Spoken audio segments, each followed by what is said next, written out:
আসসালামু আলাইকুম viewers, welcome back to my channel Sadia's food recipe. কেমন আছেন সবাই? আশা করছি সবাই খুব ভালো আছেন। তো আজকে আমি আপনাদের সাথে খুবই হেলদি একটা ড্রিঙ্কসের রেসিপি শেয়ার করব। এটা হচ্ছে অ্যাপেল ডেটস মিল্কশেক। এই মিল্কশেকটা কিন্তু খুবই হেলদি একটা ড্রিঙ্কস, আর আসছে রমজান মাসে ইফতারির জন্য এই মিল্কশেকটা খুবই চটজলদি বানিয়ে নিতে পারবেন। তো চলুন দেখে নিই এই মিল্কশেকটা কিভাবে বানাতে হয়। তো প্রথমে আমি এখানে নিয়ে নিয়েছি একটা মিডিয়াম সাইজের আপেলটাকে আমি খোসা ছাড়িয়ে এরকম ছোট ছোট টুকরা করে কেটে নিয়েছি।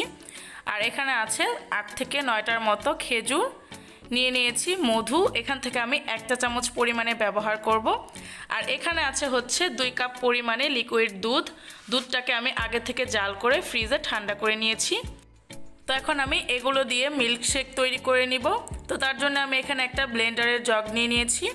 এখন আমি ব্লেন্ডারের জগের মধ্যে একে একে সবগুলো ইনগ্রেডিয়েন্টস দিয়ে দিচ্ছি। তো এখন আমি এখানে দিয়ে দিচ্ছি 1 চা চামচ পরিমাণে মধু। আজকে আমি মধু ইউজ করেছি, আপনারা চাইলে এখানে চিনিও দিয়ে দিতে পারেন। তো এখন আমি এখানে দিয়ে দিচ্ছি 2 টেবিল চামচ পরিমাণে লিকুইড দুধ। আর দুধটাকে আমি 2 বারে ইউজ করব। প্রথমে আমি কিছুটা দুধ দিয়ে সব ইনগ্রেডিয়েন্টসগুলোকে খুব ভালো করে ব্লেন্ড করে নিব। তারপর আমি বাকি দুধটা দিয়ে মিল্কশেকটা তৈরি করে নিব।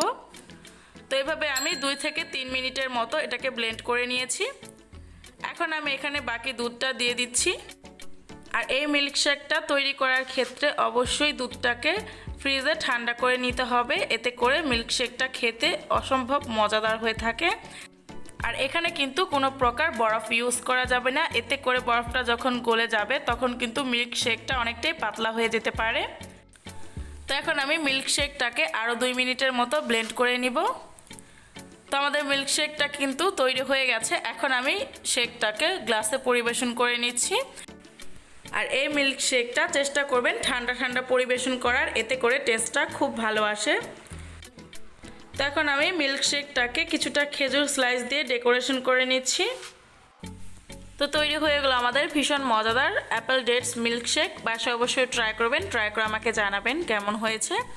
আর এখনও যারা আমার চ্যানেলটিতে সাবস্ক্রাইব করেননি প্লিজ সাবস্ক্রাইব করে দিবেন, আর পাশে থাকা বেল বাটনটি ক্লিক করে রাখবেন।